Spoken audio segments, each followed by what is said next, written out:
잠언 28장 22절 말씀을 다시 한번 보시겠습니다. 악한 눈이 있는 자는 재물을 얻기에만 급하고 빈궁이 자기에게로 임할 줄은 알지 못하느니라. 아멘. 우리가 지난 시간에 살펴봤던 21절 말씀의 하반절에 보시면 한 조각 떡으로 말미암아 사람이 범법하는 것도 그러하다 그랬습니다. 한 조각 떡으로 말미암아 범법을 하는 사람이나 악한 눈으로 재물을 얻기에 급한 사람의 공통점이 있다면 뭐겠습니까? 바로 탐욕이 있겠죠.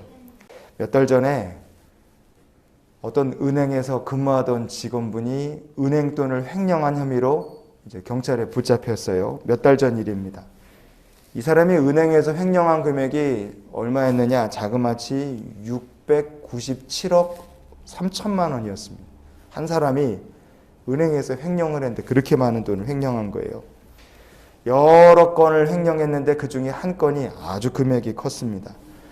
옛날에 대우전자라고 있었잖아요. 그 대우전자가 이름 바꿔서 대우 일렉트로닉스라는 회사가 됐었는데 회사가 이제 어려워서 이란에게 그 회사를 팔게 됐어요. 회사를 파니까 사고 팔려면 이제 계약금을 주고받잖아요. 그래서 이란 쪽에서 계약금조로 614억 5천만 원을 우리나라로 이제 보낸 겁니다. 근데 이란이라는 나라가 미국하고 사이가 좋지 않기 때문에 이란이라는 나라에 이런 전자회사 넘기는 거 옳지 않다. 그래서 압력이 좀 있으니까 이 계약이 깨졌습니다.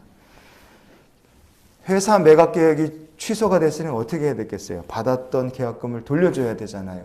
그런데 문제는 이란이라는 나라는 미국으로부터 금융 제재를 받는 나라이기 때문에 이란으로 돈을 보낼 수가 없는 거예요. 그러니까 이거 받기는 받았는데 돌려보내지를 못하니까 이거를 묶어놓고 그 은행 측에서 614억이 넘는 돈을 10년 가까이 이거를 그냥 붙들고 있었던 겁니다.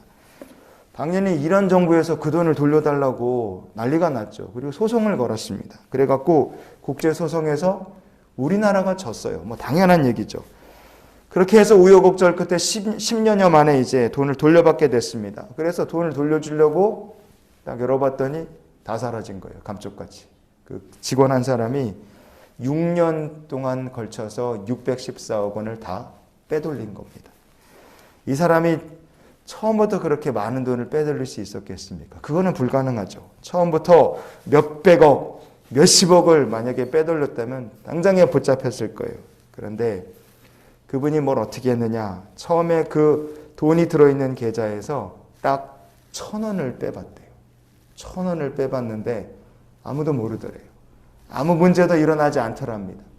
1,000원을 빼보고 나서 아무 일도 없자 이 사람이 그 뒤로 2012년도에 173억, 2015년에 148억, 2018년에 293억을 빼돌려서 614억을 몽땅 다 이 사람이 탕진을 해버렸다는 거예요. 자기 주장으로는요. 은행에서 돈이 이렇게 많이 사라지면 당연히 수사를 받고 남의 돈을 훔쳤다면 당연히 배상을 해야 될 거 아닙니까? 그런데 탐욕에 눈이 먼 이분은 자기를 향해 다가오는 빈궁도 자기를 향해 다가오는 심판도 깨닫지를 못하다가 결국 붙들렸고 이제 모든 죄값을 치르게 생겼습니다. 탐욕에 눈이 먼 사람에게는요, 빈궁만 찾아오는 것이 아닙니다. 모두 같이 찾아오느냐? 탐욕에 눈이 먼 사람에게는 심판도 함께 찾아오게 되어 있습니다. 성경이 이렇게 말씀합니다. 디모데전서 6장 9절과 10절을 보시겠습니다. 부하려 하는 자들은 시험과 올무와 여러 가지 어리석고 해로운 욕심에 떨어지나니 곧 사람으로 파멸과 멸망에 빠지게 하는 것이라. 돈을 사랑함이 일만하게 뿌리가 되나니 이것을 탐내는 자들은 미혹을 받아 믿음에서 떠나 많은 근심으로써 자기를 찔렀도다. 아멘. 부하기를 원하여 탐욕에 눈이 먼 사람은요, 그 인생이 시험과 올무에 걸려 넘어지게 되어 있습니다.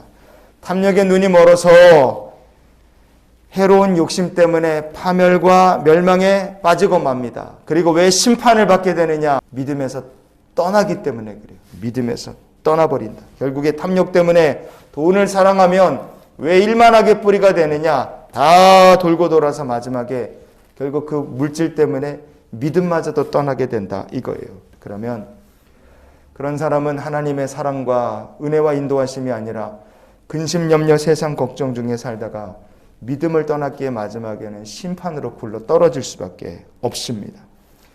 그러니 탐욕에 눈이 먼 사람에게는 빈궁만 찾아오는 것이 아니라 심판도 찾아온다. 그렇다면 우리는 어떤 믿음의 신앙 태도를 가지고 세상을 살아야 할까? 이런 신앙의 태도가 우리에게 있기를 원합니다. 오늘 말씀의 결론으로 시편 37편의 16절을 같이 보시겠습니다. 의인의 적은 소유가 악인의 풍부함보다 낫도다. 아멘. 막 재물을 누리고 살아요. 그런데 하나님을 떠나고 믿음도 잊어버리고 그렇게 사는 악인의 풍부함보다 가진 것이 좀 부족한다 할지라도 하나님의 의와 평화를 누리며 사는 우리 모두가 될 수 있기를 원합니다. 그럼 마지막에 가면 정말 복된 인생이 어떤 인생인지 우리가 몸으로, 우리의 삶으로 우리가 간증하며 살게 될 줄 믿습니다.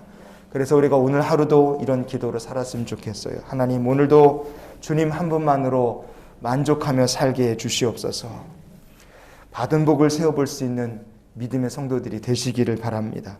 주님의 뜻대로 살고 주님이 주신 것으로 살고 주께 감사하며 만족함으로 이 한날의 삶을 주와 동행하는 우리 모두가 될 수 있기를 예수님 이름으로 축원을 드립니다.